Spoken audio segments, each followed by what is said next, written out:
Welcome back to Will It Work? I'm Kevin. Today we have a plug-and-play TV game from Jakks Pacific. This one is the Namco Super Pac-Man. Now, I don't know anything about this one. It's loose. It does come with a nice micro switch joystick, which, well made. Good plastic and a kind of a sticky button, but if it's Pac-Man, this is probably not used for very much. But I will say, though, that it may also just have a selection of games on it. So we got Super Pac-Man there, and it's an early one. It's 2006, I think. Yeah, 2006. So it doesn't have the cartridge, etc. Now, I just wanted to point out, though, that I did get a cartridge for the Jakks Pacific units that take the game key, as it's called, which is a cartridge, and this has two games on it, which is Yoda's Escape and Turret Defense from Star Wars. I figured I'd get the Star Wars one because a lot of them are just like Atari games, and this seems somewhat original to have original games on it, I think. And so I checked this out. But for today, we won't be looking at this. I just wanted to show you guys what a game key looked like. But we will look at it in the future. This one doesn't take game key, so but we will have other ones that do. I also, just for people that have been following this series for a long time, there was a really good video I watched about the Mortal Kombat Jakks Pacific plug-and-play game, and it turned out that there's a really good video about that out there, and I'd like to maybe, if I remember, put the link inside the show notes on that Mortal Kombat one. That version of Mortal Kombat that's in that game is unique to that particular unit. It's not a port of any of the other Mortal Kombats that were made for consoles or the arcade, and it was basically a line-for-line port of the arcade version, and then a bunch of compression tricks were used to get the game to fit in to 4 megs of memory rather than the 8 that it actually ran on at the time in the arcade. And it's a really interesting video about it, and how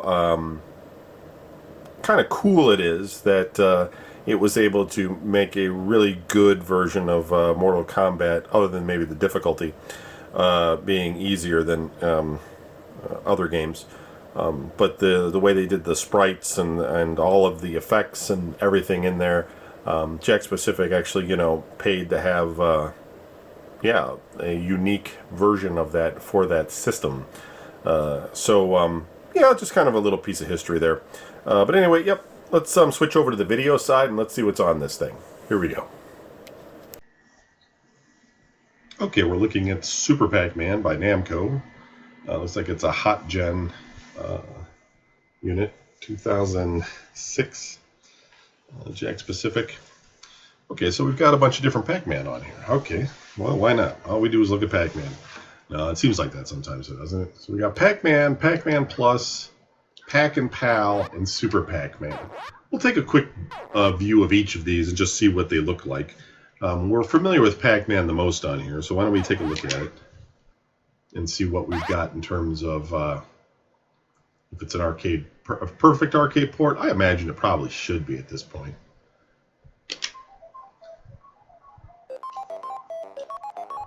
Yeah, I would say that this is, I don't know if it's arcade perfect, but it's pretty close,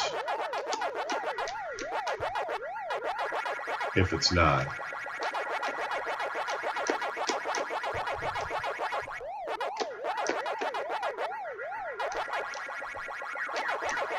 Yeah, I remember in the arcade when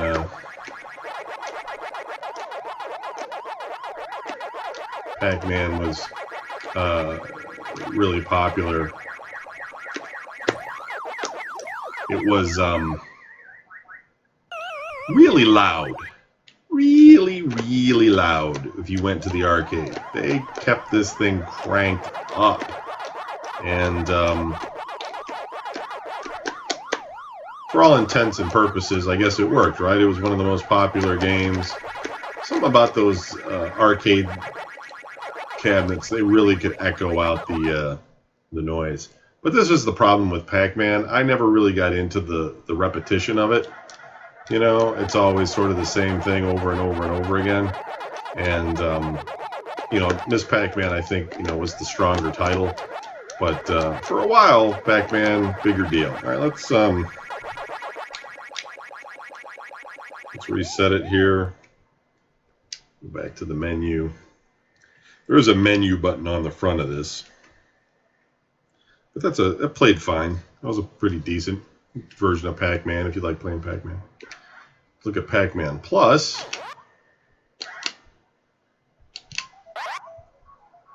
Well, I don't remember, like, I remember in the arcade there was a Turbo Pac-Man.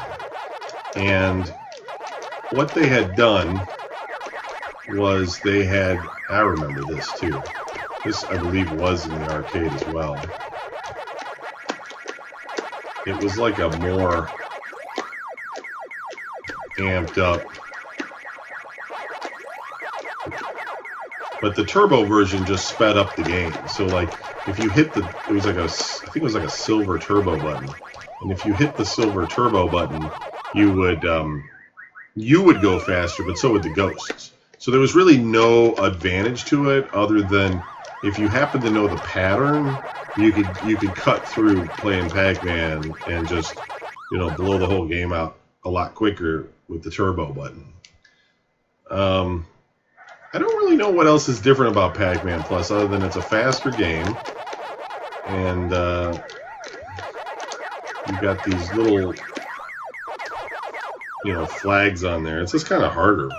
I'm sure I could look it up, but we're not going to bother. Let's look at Super Pac-Man.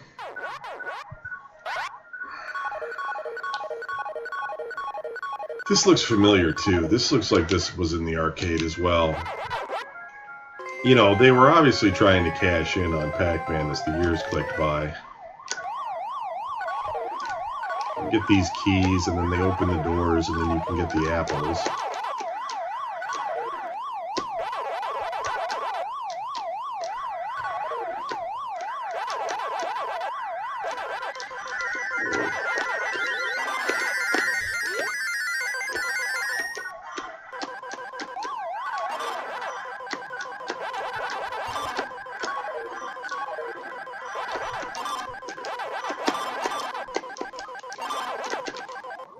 Jesus. This game's crazy. I think this was in the arcade. I don't remember playing it, but that front menu, that looked really familiar.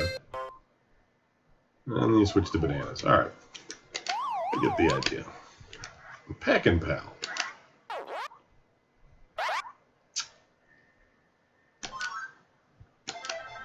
This does not look familiar. That doesn't mean it wasn't in the arcade. I don't remember it.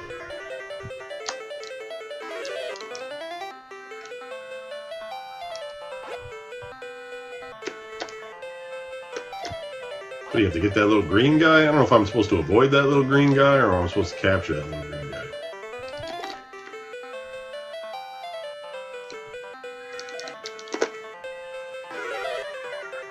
What the fuck are you supposed to do in this game? Sorry. You little bastard.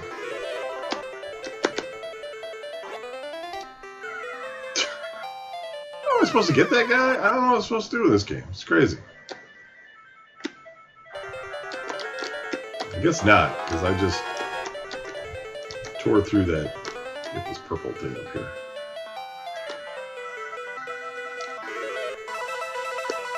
Okay, well, whatever that was about. So, sorry for the language, but that was Namco's Super Pac-Man. Thanks for watching. We'll be back tomorrow with something new. But it worked good. It's a keeper.